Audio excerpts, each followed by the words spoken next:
All right, let's go ahead and get back into it.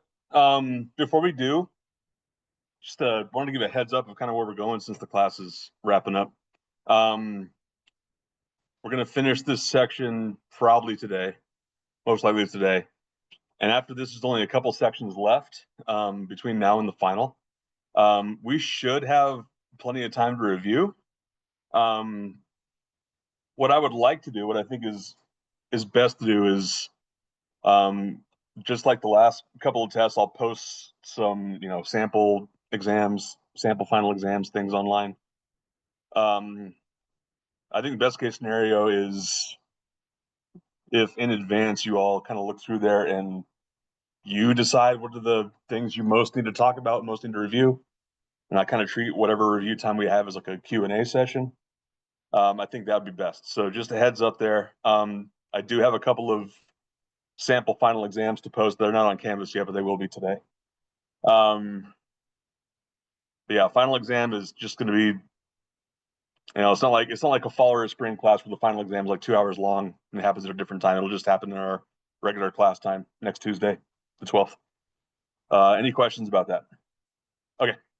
So yeah, we got essentially 5 class periods left. But yeah, well, as we get closer, we'll kind of talk about what review will look like. Another thing that I need to let you all know about is, so I recently accepted a full-time teacher position, and that starts next week. So I'm trying to get a sub for Monday.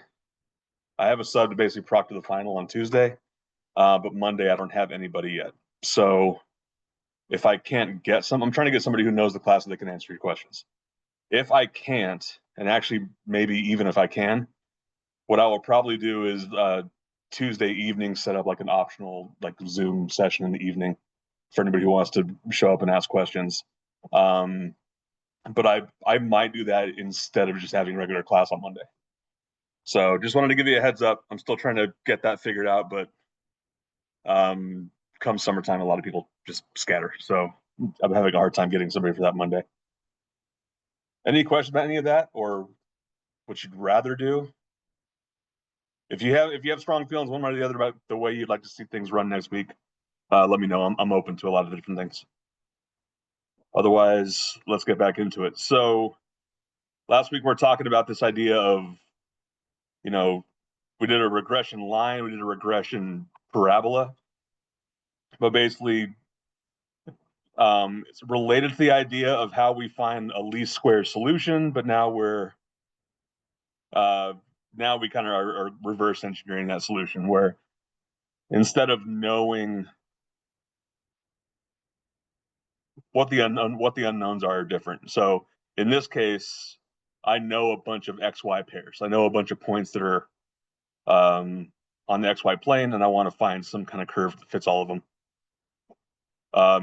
Whereas the previous section, we were trying to find the XY values that were the best case scenario. So we did a line, we did a parabola. Um, let's do a cubic. So I think the same points as last time, but we want to do a cubic. So another polynomial, but maybe we should look at how we set up a parabola. So parabolas can look like a lot of different things, but they all come from equations that look like this, right? So it has to be an equation or some function where I have a squared x term. I have to have that. And I might possibly have a linear x term and a constant. So now I want to go 1 degree higher. So a cubic. What is my solution, or what is my general form that I'm trying to fit to? What's that going to look like in this case?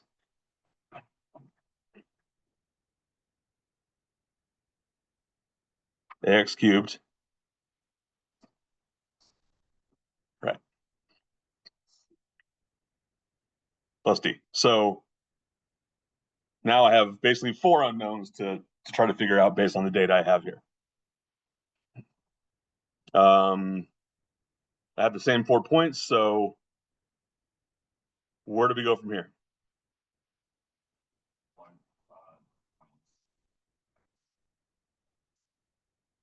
Okay. So going from left to right, our first point is negative 225. So 25 equals, yeah, what's the right-hand side of this equal sign look like?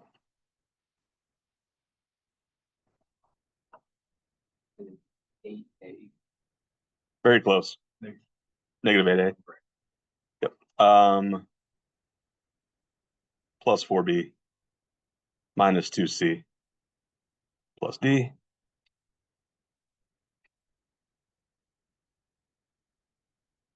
And then 0, 5, what does that point become? Yep, everything else falls off except for the d term. 5 equals d. And then 62 equals 125a plus 25b plus 5c plus d. And then 165 equals 512. 512a plus 64b plus 8c plus d. So 4 equations, 4 unknowns. So how do I tailor all of this to, to find a matrix approach to find my cubic of best fit?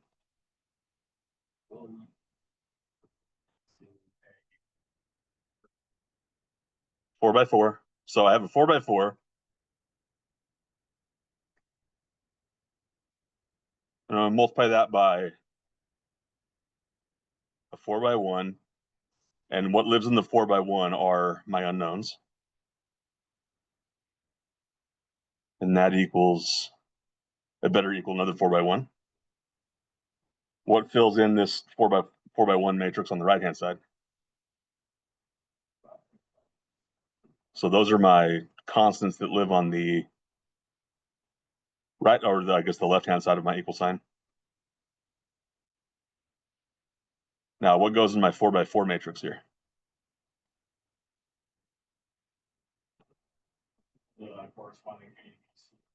Right, so what goes in the top row?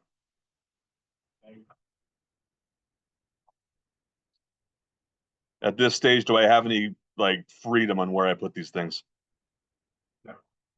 Not really. I mean, if I've already filled in this 4 by 1 vector on the right-hand side of the equal sign, and I've dictated this order of A through D, that means that this first row has to correspond with whatever equals 25.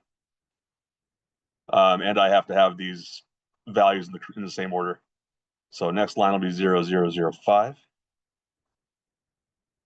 1, 25, 25, 5, 1.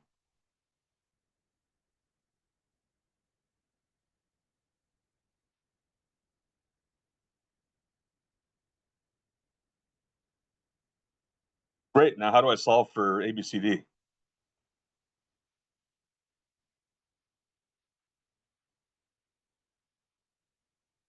A transpose times A inverse of that times A transpose times B. In general, this always works. But why do we have to bring in the transpose? I mean, we did that every time last time. So why do we have to bring in the transpose? For the dimensions in general, I think this one is one of those rare cases where you might be able to get away with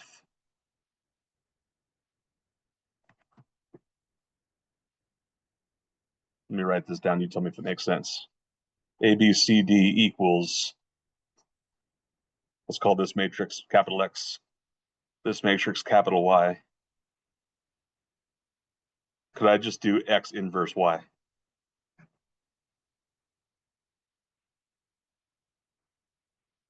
Does that make sense in this case?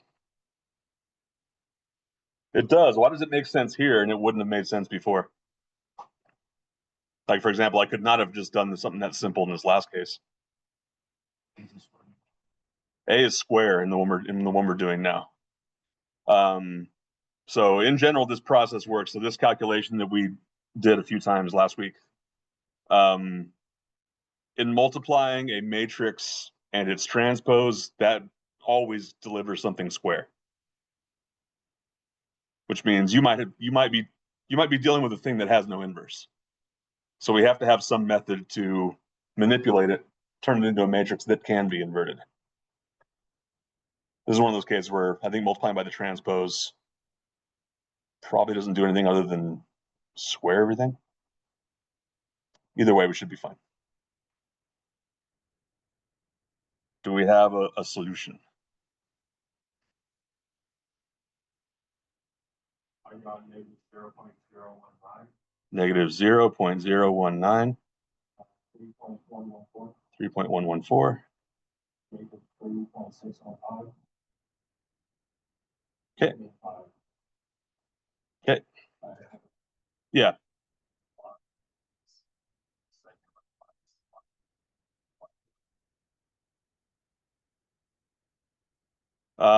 So the point is 0, x equals 0, y equals 5, right? Y is D 5.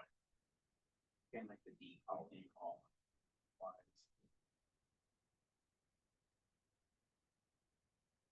is Absolutely should be. You're right.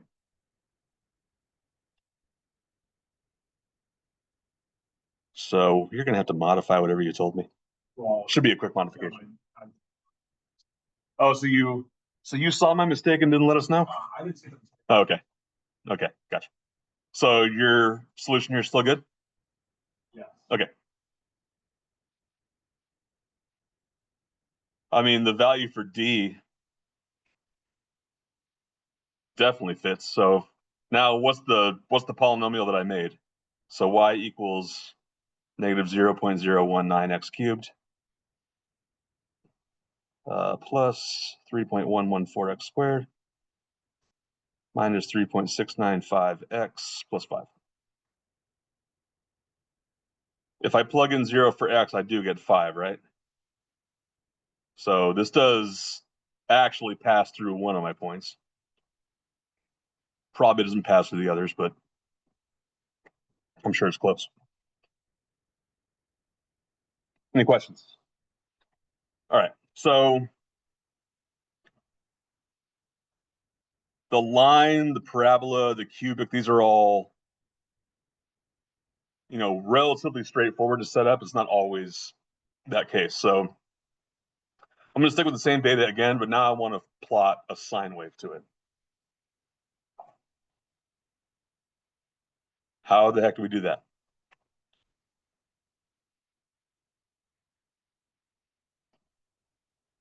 Y equals sine x. Y equals sine x. That is a sine wave. Is that the most general sine wave we can put together? A sine x. A sine x plus b. Here's what's kind of hidden about this. We can actually go a little bit deeper, and we can generalize it a little more. So let's think about a sine x plus b.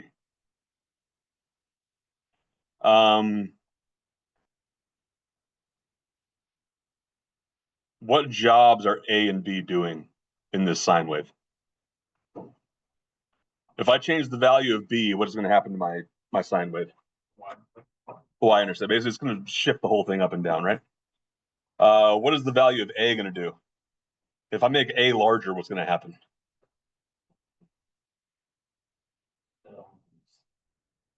Scale it. Yeah, stretches it out vertically. Does the word amplitude sound familiar? Basically, the a is directly controlling the amplitude. How far your sine wave will deviate from whatever its middle is, which in this case will be b. So we have a way to shift this thing up and down. We have a way to stretch it vertically. We don't have any good way to shift it left and right. So one thing I'll remind you of is this, or maybe not remind you of, maybe you haven't seen this before, but there's a theorem that allows us to do this. If we have, sine of,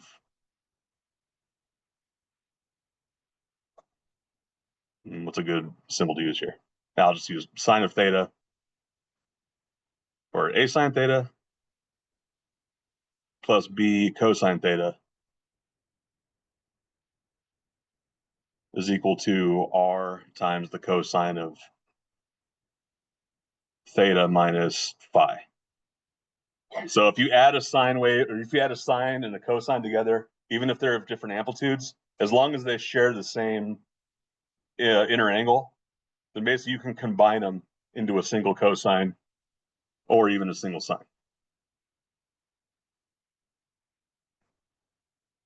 And what is this angle phi doing? Basically, that's a shift, like a horizontal phase shift. So because of that, I don't want to deal with things that look like this because that's very nonlinear. If I add something or subtract something from my angle and then take a cosine or a sine of it, that's a little bit hard to deal with. But what I can do is kind of work with the left-hand side of this theorem.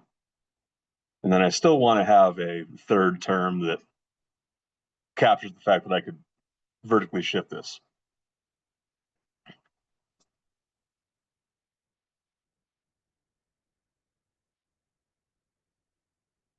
We could also alter what we're multiplying by x before we take a sine or a cosine of it. We're not going to do that right now. Let's leave it as is.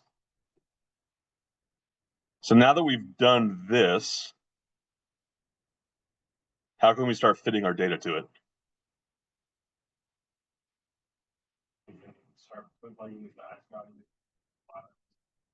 Okay, so what does 25 equal? A times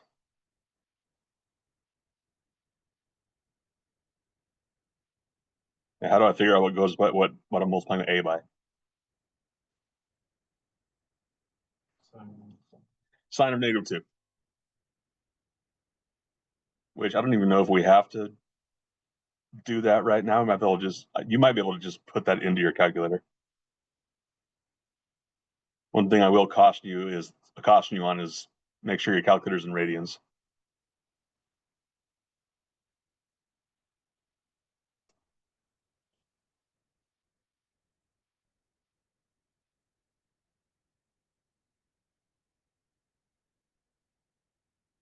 Zero five we can simplify a little more. What is the sine of 0? 0. What's the cosine of 0? 1. So 5 equals b plus c. 62 equals a times the sine of 5 plus b times the cosine of 5 plus c. And 165 equals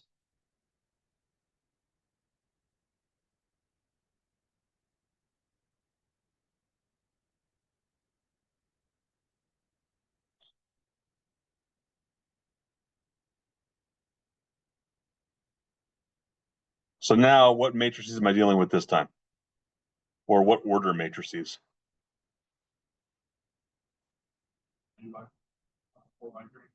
4 by 3? Okay. Multiplied by what lives in this 3 by 1 matrix or vector? ABC.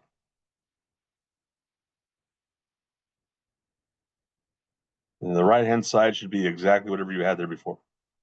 25, 5, 62, 165.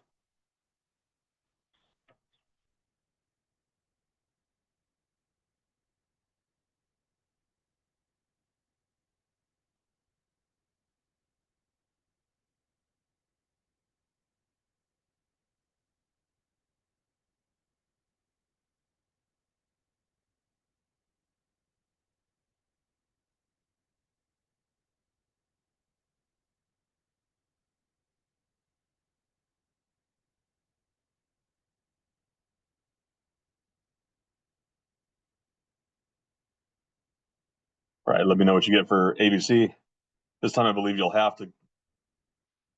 Just curious, in the last one, did anybody not do the transpose? Just invert the matrix as is? Did you get the same result? Okay.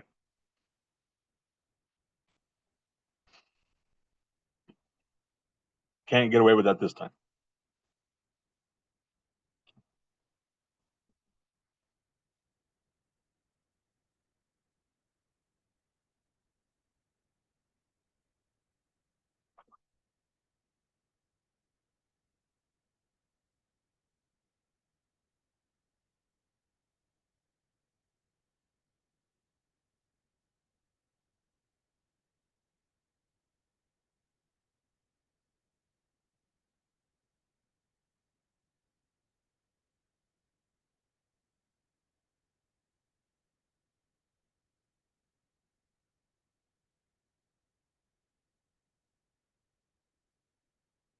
Are you able to put things like sine of 5 and cosine of 5 into your matrix directly? Okay. Okay. As long as it doesn't make you round it elsewhere and then put those in.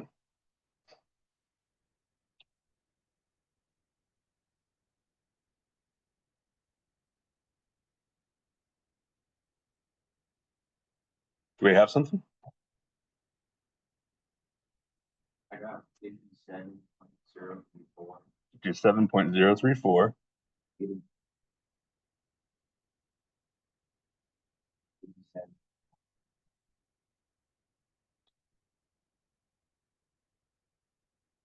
So they want to shift the whole thing up by 87.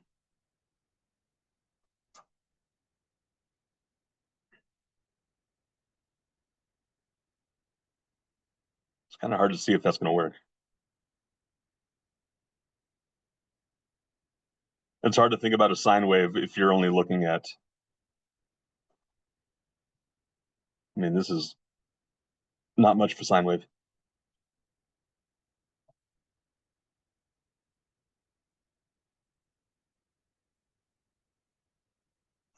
We could graph that, but I believe it.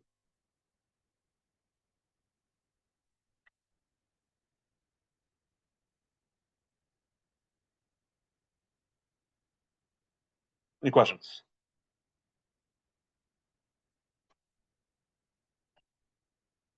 All right, let's look at something that's not linear. So sometimes we have to do some more manipulations for things that just are not linear. So now let's find an exponential function. So what do those look like? By definition, what is an exponential function? What do those look like?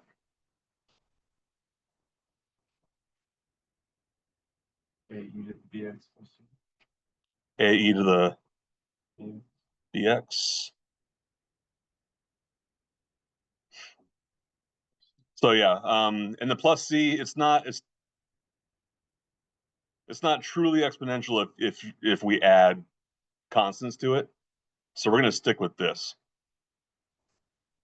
And we're going to consolidate it a bit more.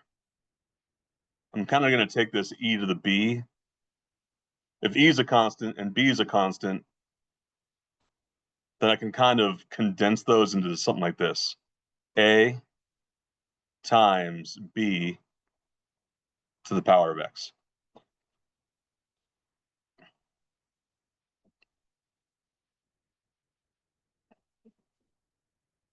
But something to keep note about with, using this matrix approach to find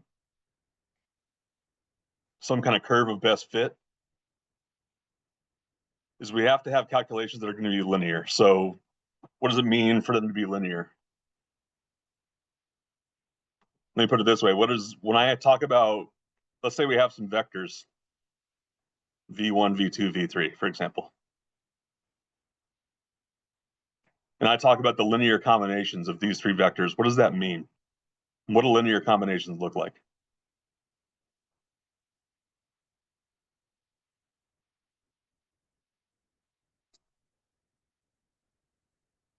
Maybe I'll give these things actual values.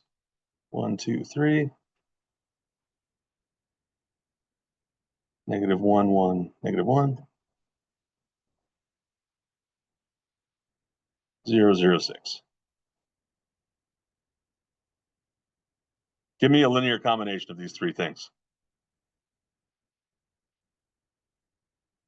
There's an infinite number of them.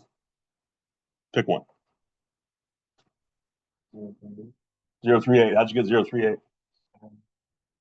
Yeah, okay, so that's something you're able to do. A linear combination, you're permitted to just add the vectors together, right?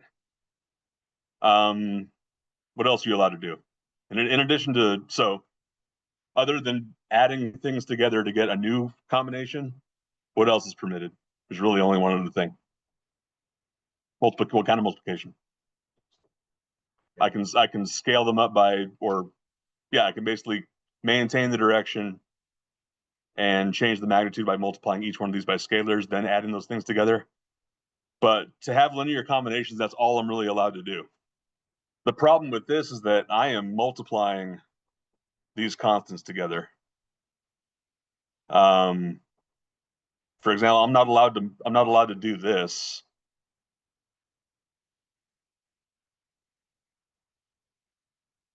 You know, this right here is not going to give me a linear combination. That's, well, it might, but that's by coincidence. I'm not allowed to do things like this. So the fact that I'm multiplying these two things is a problem. So we have to get around that. We have to transform this equation into something that looks linear. So one thing I'll remind you of is this. It'd be nice if I could get that x out of the exponent. So what I'm going to do is take a natural log of both sides. So natural log of y equals the natural log of a b to the power of x.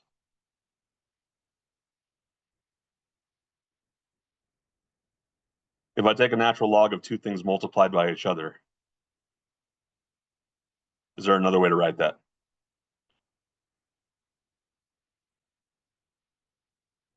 Or has it been too long?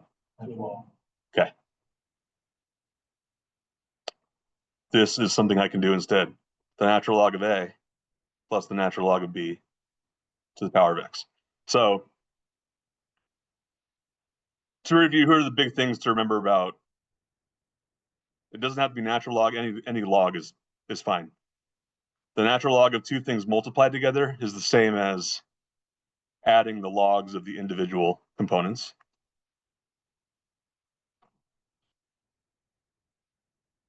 Division works in a corresponding way. If I have x over y, that's the same as natural log of x minus the natural log of y. And the last thing we're going to take advantage of is this. If I have natural log of x to the power of a, that's the same thing as a times the natural log of x. So basically, I can take down that exponent as a coefficient. Sort of sound familiar? From, I don't know, algebra 2, a long time ago. Natural log of y. So now what I have is this. The natural log of y is equal to the natural log of a plus x times the natural log of b. So I've taken the equation we started with, which is not linear. Basically, I have interaction between the two constants I'm trying to solve for. But now I don't. Natural log of a is a constant. Natural log of b is a constant. I can solve for both of those things. And from my data, I think I can get 6 different pairs for x and the natural log of y. So I'll go ahead and stop there because I want to make sure we're okay with why that was even necessary. So, I mean, all the things we've done this class is under the umbrella of linear algebra, which means we can only deal with linear combinations of the vectors we're dealing with. And that's not going to be permitted if I have, just like I kind of showed up here, I'm not allowed to multiply the vectors in my bases together to get new things. So now that we have this form, how can we use it?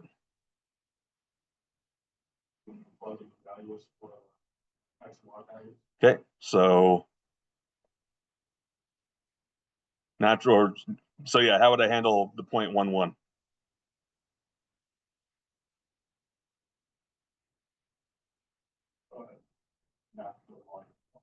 Natural log of 1 is equal to the natural log of a plus 1 times the natural log of b.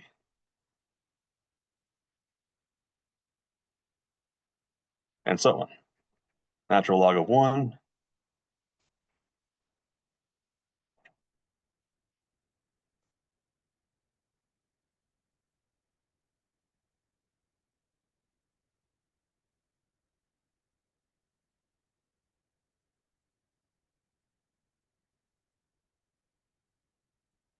Can we jump ahead to building the matrices?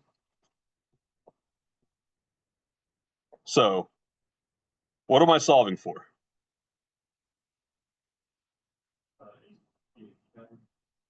Eventually. But in the equation that I've had to manipulate this to, I'm going to first solve for what?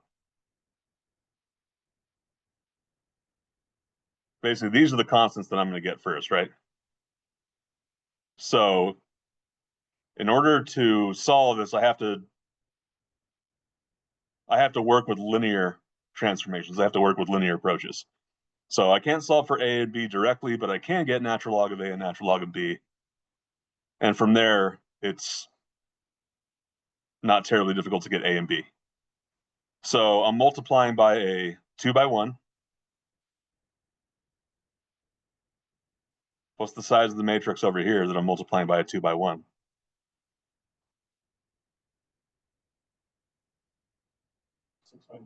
6 by 2. And then my result is a 6 by 1.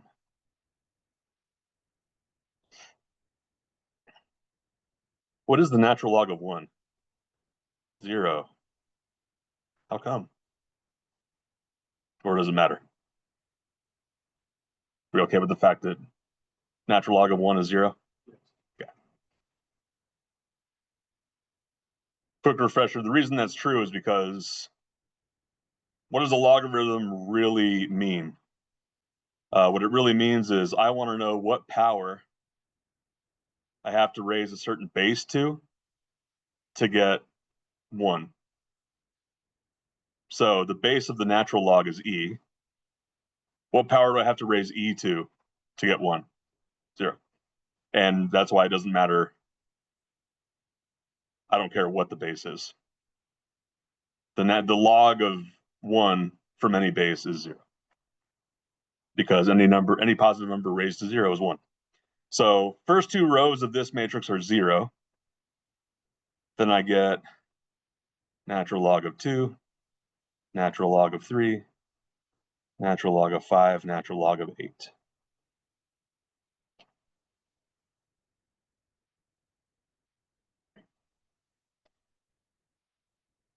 What does my 6 by 2 matrix look like? What's the left-hand column look like?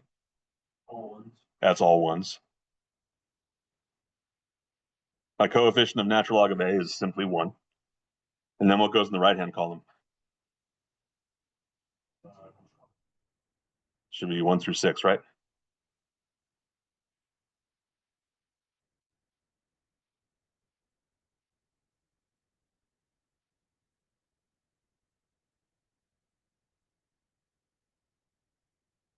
So if we do the right calculation, what do we get for natural log of A and natural log of B?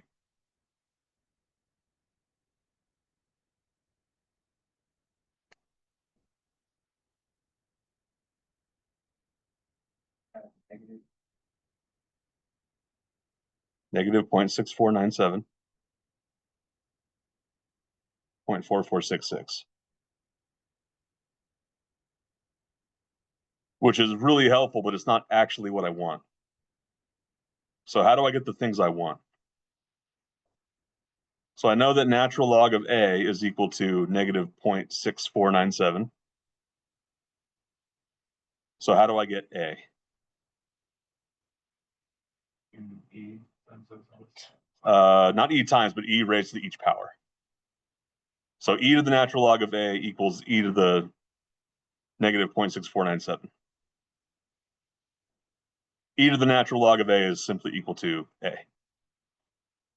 And I can do something similar with B.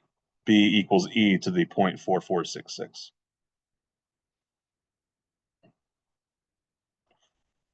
When you approximate those, I should have the parameters I want.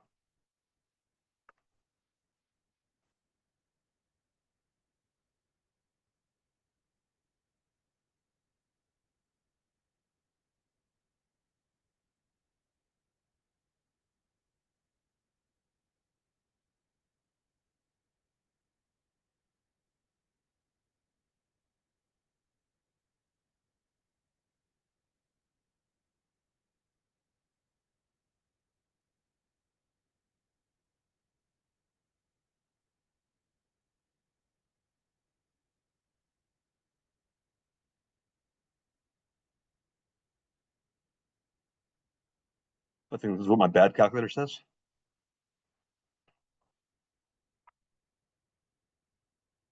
Unless y'all disagree.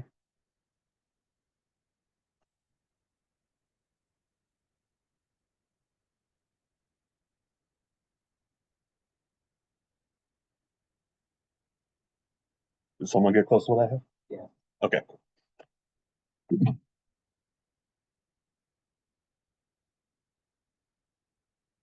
How are we doing? Right. Let's look at one more that I might have to remind you of some stuff. What about a circle?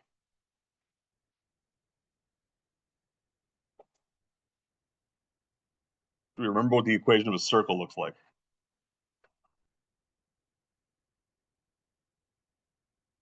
Let's talk about this. What do you need to define a circle? Like if I'm going to draw a circle somewhere out here, radius is part of a thing that defines a circle. And really, if I'm just talking about circles very generally, that's enough. If I know a radius, I know exactly how big the circle is. But I also need to know where this thing lives. So if I have the radius in the center, I'm good. So how do I write an equation for a circle based on its radius and its center? Let's say this. So this is not to scale at all. Believe it or not, this is a quarter circle.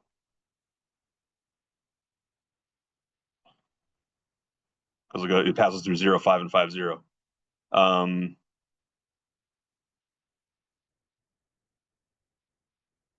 Every point has the same distance from the center, right? That's what makes a circle a circle.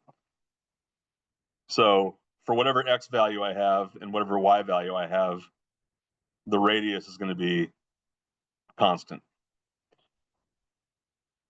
So if I have a circle that's centered at the origin, that equation is just x squared plus y squared equals radius squared. But I want to be a little more general than that. I want to be able to move this circle around, move the center around. So I'm going to bring in a couple of new parameters, basically x minus h. By dialing in the value of h, that lets me move the center of the circle in the horizontal direction. And I can bring in another letter k that allows me to do the same thing in the vertical direction.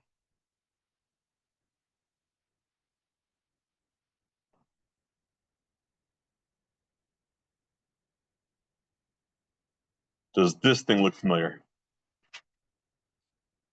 If not recent, hopefully somewhat familiar. So what constants do I need to solve for? Like what parameters do I need to figure out? That's two of them. Now, x and y those are variables. Those are going to change all the time. R. So I need to know what the radius is, and I need to know where the center is, and the center requires two values to pin down where it is. But is this thing linear?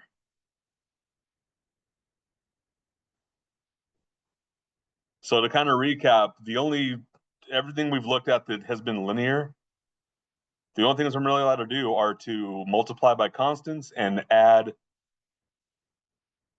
terms together. So as long as I'm only doing those two things, then I have a linear representation, a linear transformation. Is that all I'm doing here? I don't think it is. And I know it's kind of hard to see, but why am I saying no?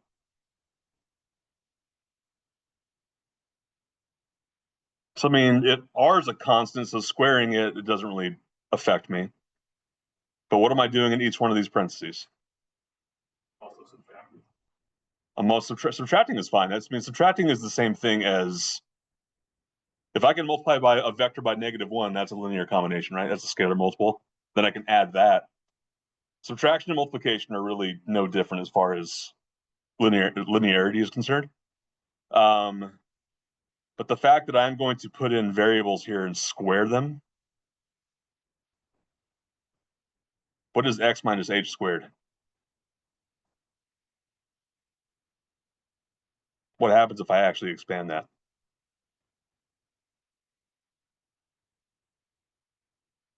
X squared minus 2 xh plus h squared. Plus h squared. Let's do the same thing with the other to the y. Y squared minus 2kh. No, not 2kh, 2ky. Plus k squared equals r squared.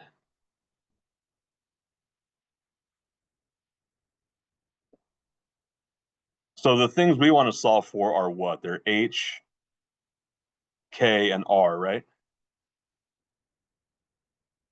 So those are kind of all over the place. So let's think about it in a different way. What are my variables here?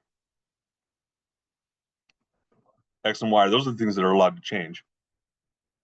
So because of that, I'm going to try to separate things out that way. So let's bring all the x's together. X squared minus 2xh plus y squared minus 2ky. And then I have a bunch of constants left over. Plus h squared plus k squared. I'm going to move over to the r squared minus r squared. And that all equals 0.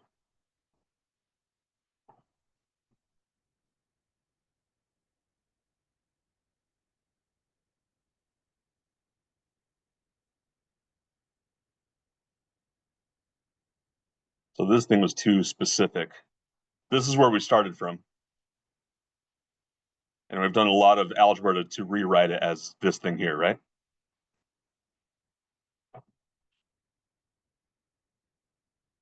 So let's think about this. What do we need to, we know eventually we need to figure out what h, k, and r are equal to, right?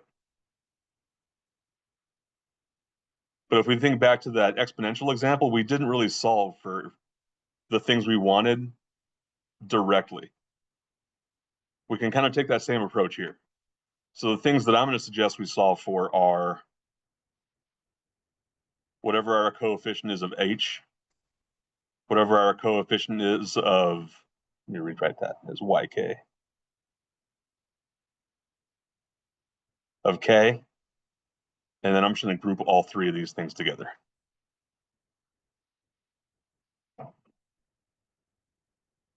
So in the meantime, I'll do this. A equals negative 2x.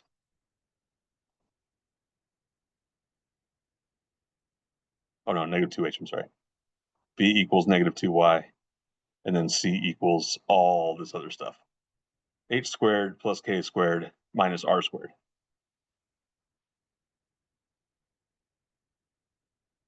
So x squared plus ax plus y squared plus by plus c equals 0.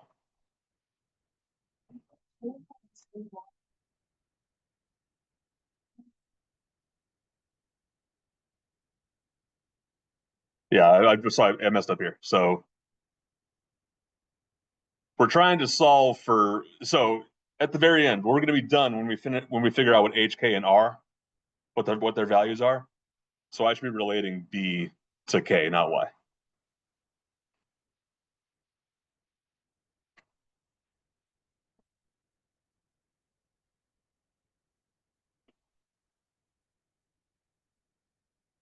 Any questions about all the manipulations we've done? All right, so now how do we start building up our matrices? Yep. So now the things we're solving for, at least as far as the matrices go, we're solving for ABC. What size matrix am I multiplying by ABC?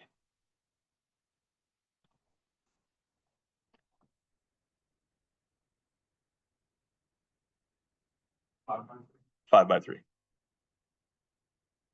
And that's going to equal A 5 by 1.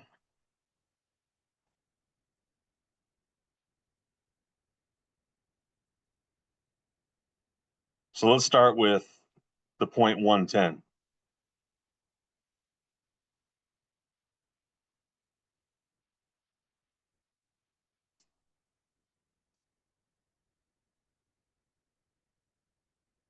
What's the top row of each one of these matrices going to look like based on the point 110?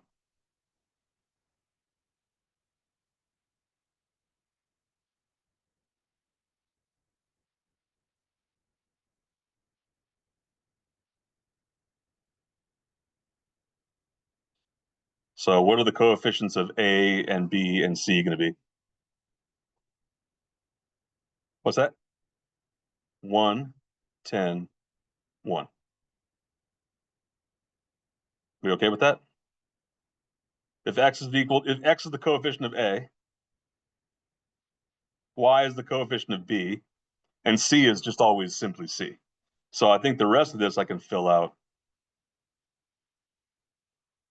The coefficient of C will always be 1. So hopefully from there I can fill out the rest of this matrix. 2, 5, 3, what is that? 3, 3. 5, 2, 10, 1.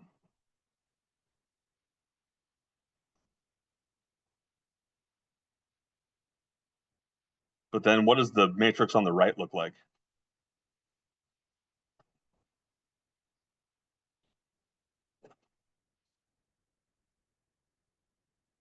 Is it just going to be 0? I have a 0 on the right-hand side of the equal sign. I have to subtract off basically x squared and y squared are both going to be, after I evaluate those by plugging in whatever my x and y values are, that's going to be a constant. I'll have to move that over to the right-hand side. So in the case of x equals 1 and y equals 10, what's going to wind up on the right-hand side of the equal sign? Negative 101. 1 plus 100, 101. But then when I move it to the right, I'll subtract. So I think what's going to be on the right-hand side, on this matrix on the right-hand side is basically x squared plus y squared, and then the opposite of that. So negative 29, negative 18, negative 29, negative 101.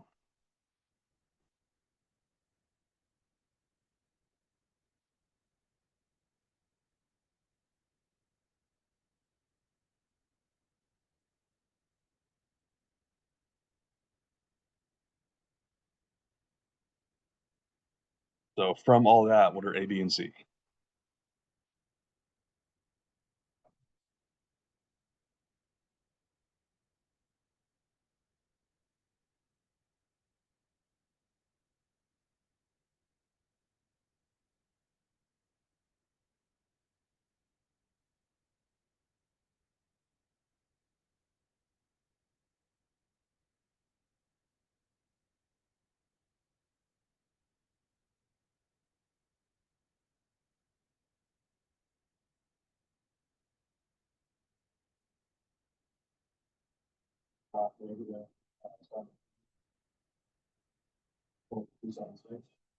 Okay.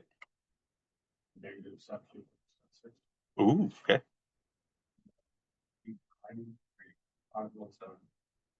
0.517? Okay. Just want to make sure I heard you. All right. So what? Are we done?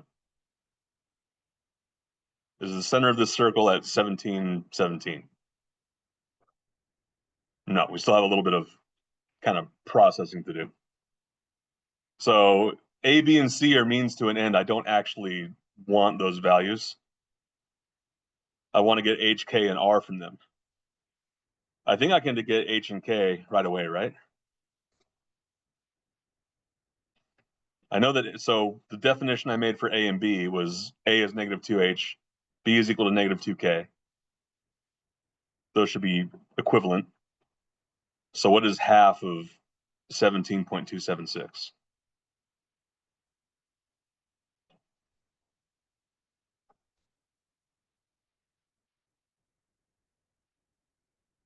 8.63?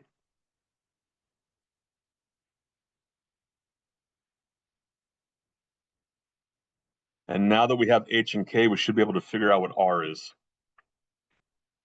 So C is equal to 2 times 8.63 squared minus R squared. And I know that C is 89.517.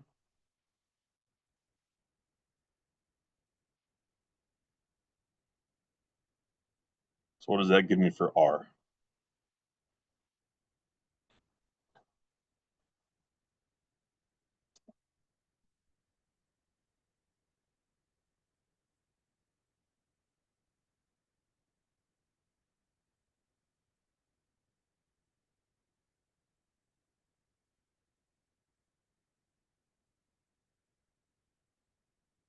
I got 7.71.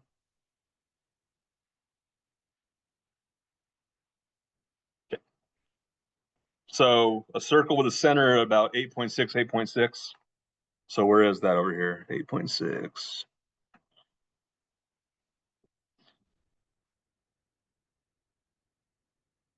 Somewhere right there with a radius of 700.7.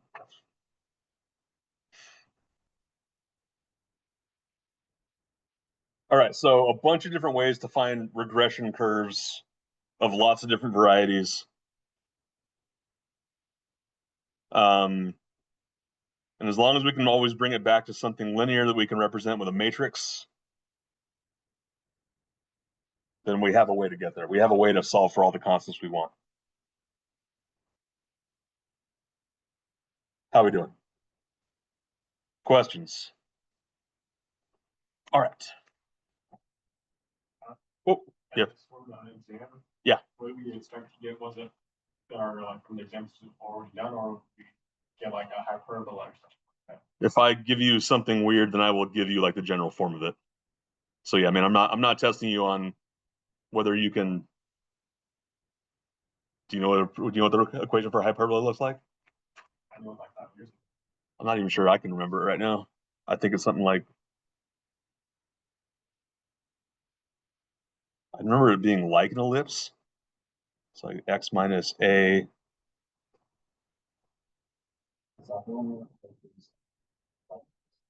Yeah, so the most common parabola is y equals 1 over x,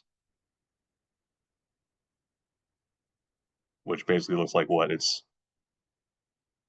so basically you have the you'd have the two curves mirroring each other over some kind of like they're mirrored over an origin, over a single point, not a line. So yeah, if I throw something at you that I didn't talk about right now, I'll give you the template to follow. I mean, even if I give you one of these, I'll give you the template to follow. All right, so let's move on to chapter 7, the last chapter ever.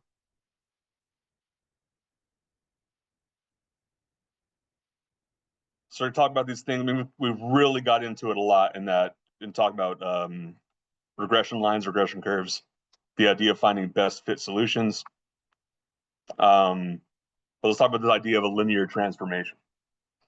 So, and then really because of transformation, it's a specific kind of function. Let's go back. Let's tie it back to functions because I know you've seen those. Probably never math class you've ever taken. If I gave you a value of x, could you evaluate this function right here? Sure. Plug in, yeah, plug it in, evaluate. How many of you have taken Calc 3? Handful of you. You don't need, I mean, it's not a prerequisite for this class, but if you haven't, then you probably haven't seen functions that look like this. But is this a function you could evaluate? If I said that x equals 2 and y equals 3, could we find the value of f? How would you do it? Yeah. So, I mean, you've looked at functions, these one variable functions, one variable in, one variable out.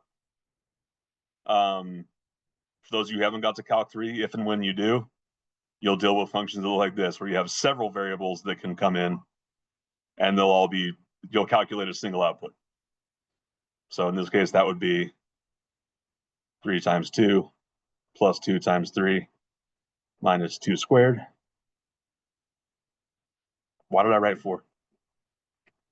Because 2 squared is 4. I got ahead of myself. So 6 plus 6 minus 4. So 2 variables in, 1 output variable. Does it change much if I throw a third variable in? No, you could still plug everything in. How many outputs are you getting?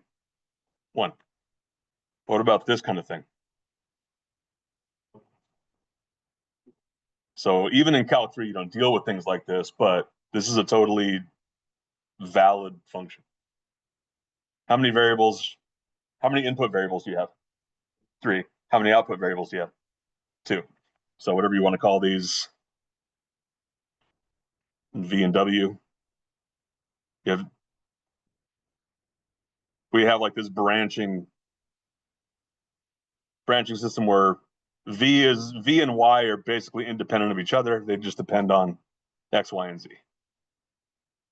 So even though some of those are strange to you, could you still deal with them? That's basically what we're doing now is talking about these things called transformations, but a transformation is just a function that goes from, instead of going from the real numbers to the real numbers or something like that, it goes from some dimensionality of the real numbers to some other dimensionality of the real numbers. So it goes from Rn to Rm. So I just gave you a transformation that goes from R3 to R2.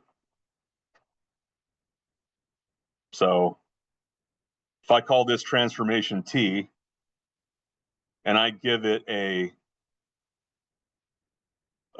3x1 vector, it's going to deliver a 2x1 vector.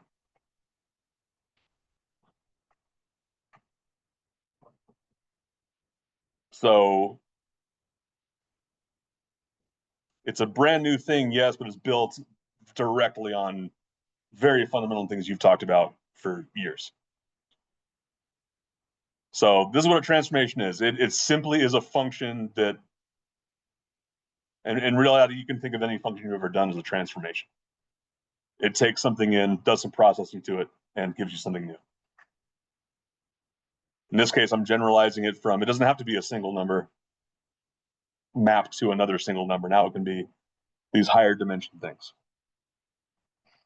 So are we okay with what this new phenomenon, this new object is? Okay. So we are only going to deal with transformations that are linear.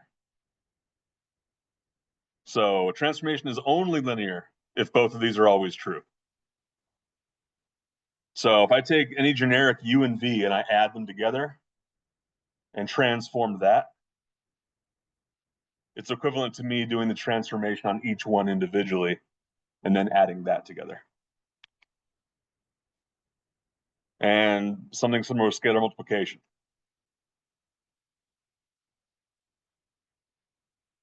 If I want to transform a scalar multiple of a vector, it makes no difference if I scale the vector first and then transform it, or if I transform the vector and then multiply it by the scalar. So a transformation is linear if both of those are by definition true. Or not by definition, by default. So true for any vector you can think of.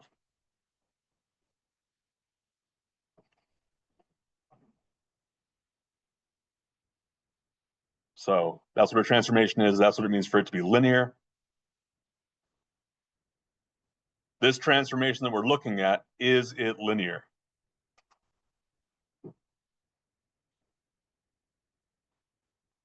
Do you have any kind of suspicion yet of whether this thing is linear or not?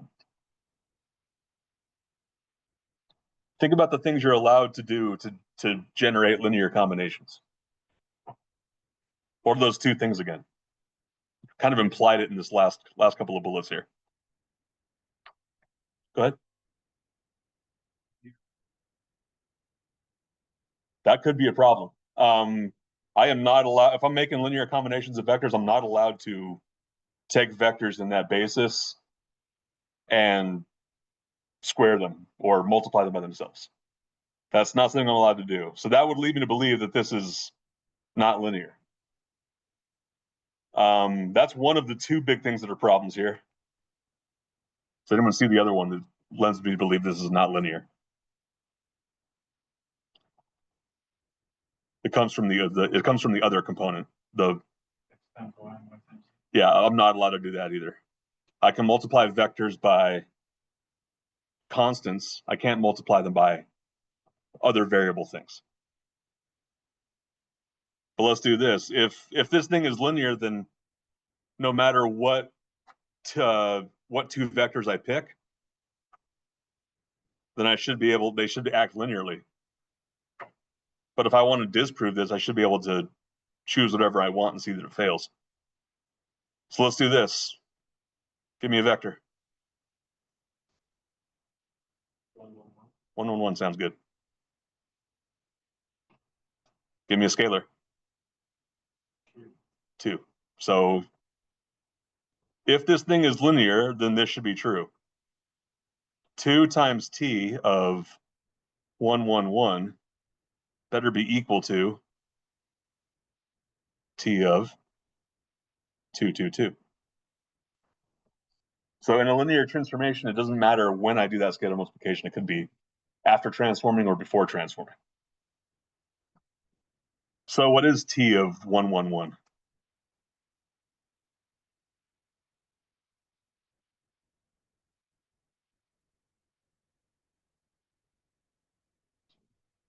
Four,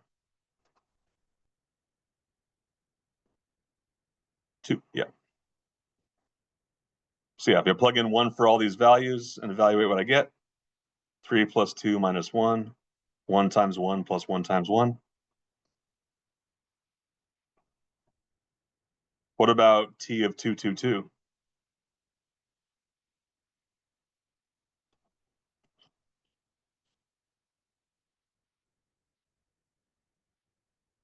I already have a problem.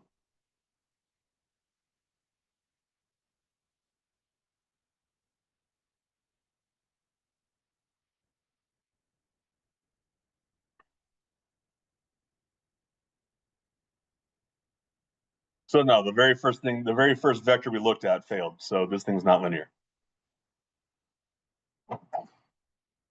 So these are not the sort of things we're going to focus on because we can't use linear algebra to deal with to deliver nonlinear transformations.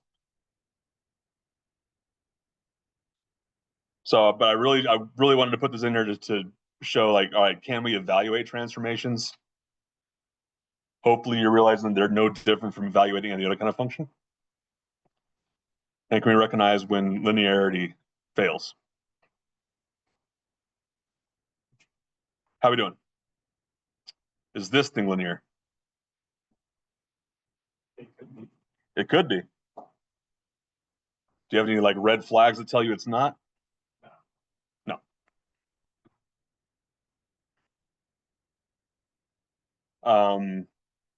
Kind of a hard thing to prove, but I will tell you this thing is linear. So if a transformation is linear, then there must be a matrix that kind of fills this in, or that can represent this. So t is a function, and what kind of vectors does the function t operate on? Like what kind of vectors are in the domain of t?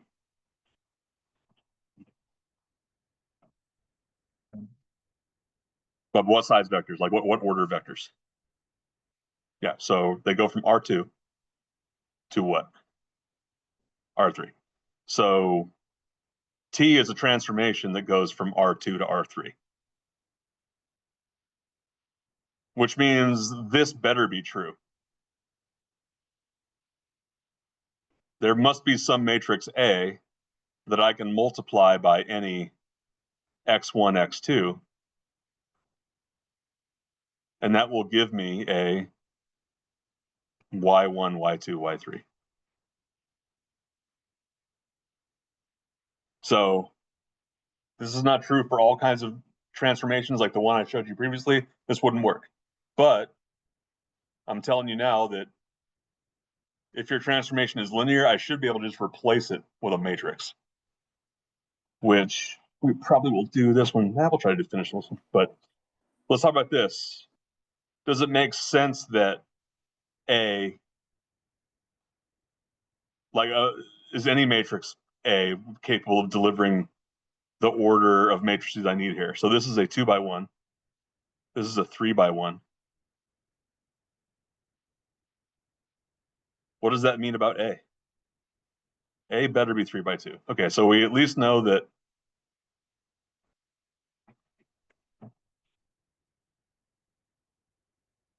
the orders make sense.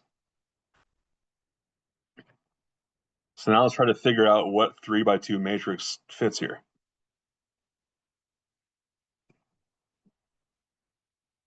So 3x2 matrix A times x1, x2 is equal to y1, y2, y3.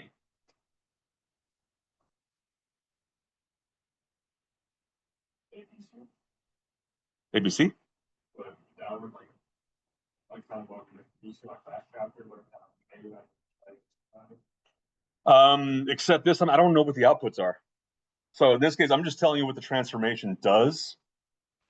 I mean, I could, if we, let's do an example. Give me a two-dimensional vector. 1, 2, 3, 4. No, I only want two-dimensional. Because the input to these kind of things are R2. They're vectors in R2. So if I transform 1, 2,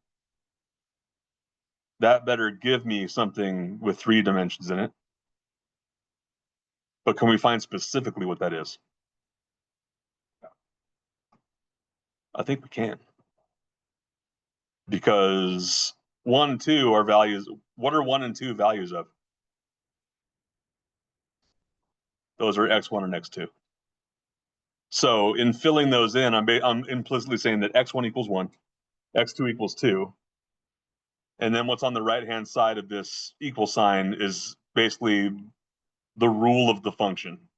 What kind of processing does our function do to our inputs to yield outputs? So what's our first row going to look like? 17. 9 times 1 plus 4 times 2 is 17. And then 18, -2.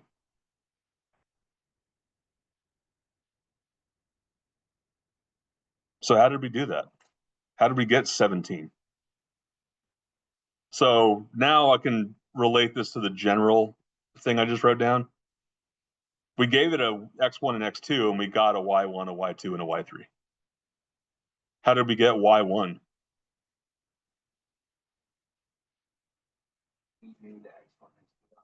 And yeah, so you knew x1 and x2, and what did you do with them specifically? And the first row does what?